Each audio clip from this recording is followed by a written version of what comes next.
I can't believe it. The perfect summer read just dropped, and it dropped directly into my mailbox.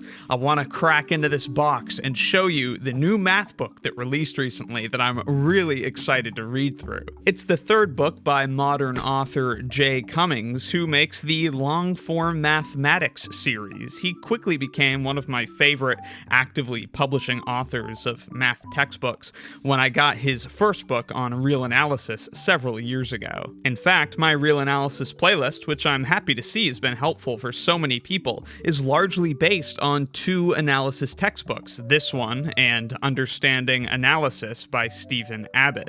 They're both really, really good. Over time, I'd say I probably prefer Stephen Abbott's book to this one.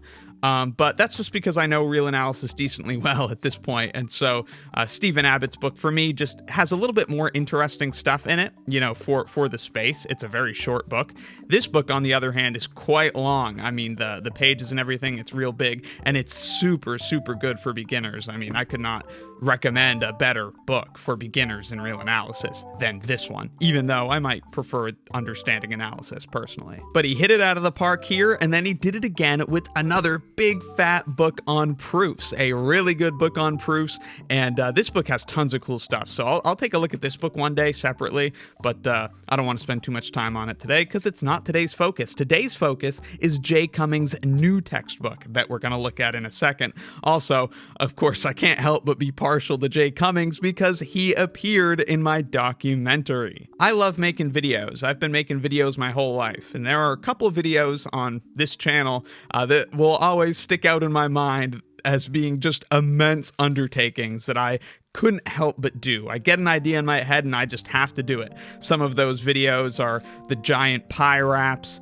10-hour calculus video, and of course my hour and 15-minute long documentary of the Texas Instruments TI-108 calculator. I had a bunch of people show up near the end of that documentary, and Jay Cummings was kind enough to send me a clip to use in that video. But I fanboyed enough. Let's crack into the box and take a look at this new book. You'll see what it's on if you don't already know from the title and thumbnail. I don't know exactly what those will be, but let's rip into this bad boy.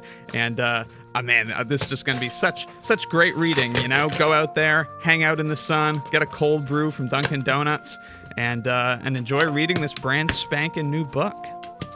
Affiliate links down in the description, by the way, if you want to get any of Jay Cummings' books. If you use those links, helps me out a little bit, and more importantly, helps out a great author of math books. With my filming set up, I don't have a ton of space to dump this book out of the box, but it is, as you can see, a blue book, and blue is actually my favorite color, and it's on math history, and wow, it's so gargantuan. This book is huge. Wow, I did not expect the book to be this big. I hope that crease in the cover is not from how I just carelessly dumped it out of the box. Otherwise it's my fault and I have to live with regret. I don't think it is. Beautiful Pythagorean theorem cover. Let's take a look at the back of this book, see what the description says. Math History, a long-form mathematics textbook, shows readers how people throughout history thought about math. It discerns what problems they cared about, how they expressed those problems, and how they solved them. It also aims to show the growth of math over time. It examines the problems that gave rise to new fields, the ideas that allowed those fields to flourish, and the theorems and conjectures that propelled them to their modern form. Finally, it communicates the human side of math, the people who impacted it, and the world in which they lived. How various cultures differed in their approach, and how the mathematical project has spanned the globe. Super cool. Just scanning through the rest of these paragraphs, I won't read the whole thing to you. The first 4 chapters of this book cover the development of number systems. Okay. Final 6 chapters each track the history of a specific topic. Cool. Following each chapter is a people's history section, which expands the telling of math history to include surveyors, navigators, artists, merchants, and student collectives. Oh, that's really awesome.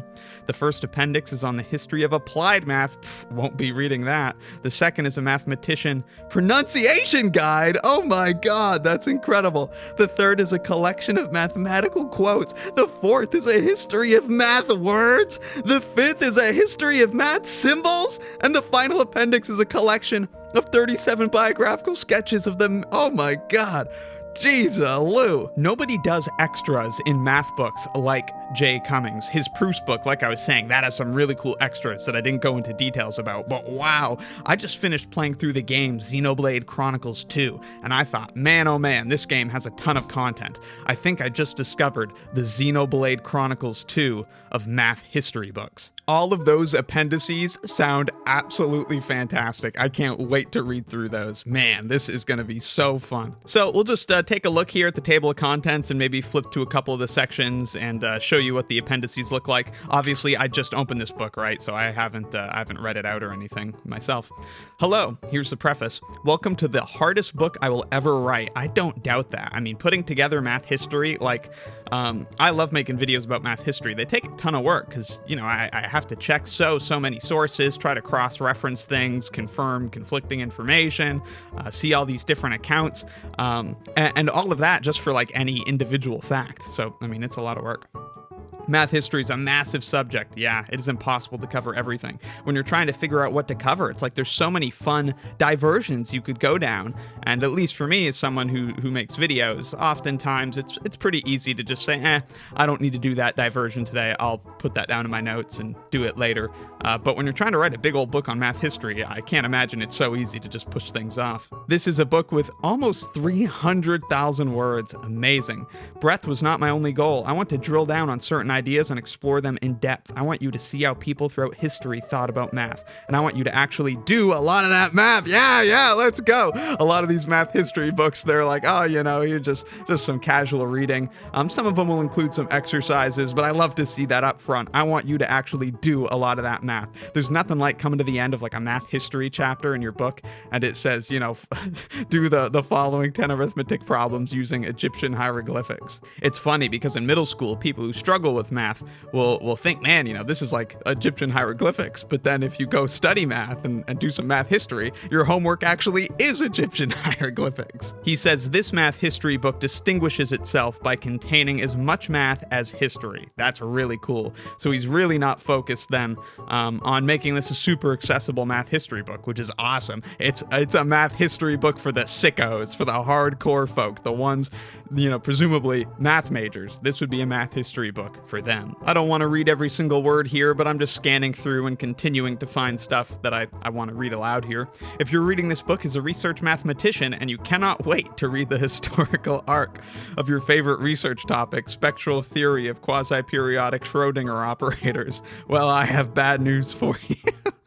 I think the biggest risk when writing a math history book is trying to cover everything. And yeah, so he mentions this is primarily focused on math topics that a senior undergraduate math major will have encountered during their education, from the numbers and arithmetic they learned as a child to the proofs and theory they studied recently. He says here as well near the end, my institution's math history class only has Calc 2 as a prereq, and while students with that background, try to bring you over to this page, while students with that background do not get as much out of the course, it can be taught in a way that even includes students like this. So you can see in this wording, a student who's studied Calculus 2 is considered, I guess, you could get a lot out of the course, but definitely not as much as you would be able to if you had studied more mathematics. So this is certainly not on the cutting edge of accessibility in comparison to another really great math history book like Men of Mathematics by E.T. Bell, which I really enjoy. Some of the facts in that book have been, it's worth looking up some criticisms of that book if you read it, but it's a really fun, entertaining read, and it just gets you excited about doing math, and really focuses on the stories and narrative with only a sprinkle of mathematics in each section. Oh wow, he also mentions, this is the one course I teach using slides. Doing so helps keep up a good pace, blah, blah, blah, but you can download the slides if you want to teach the course using his slides. That's really cool.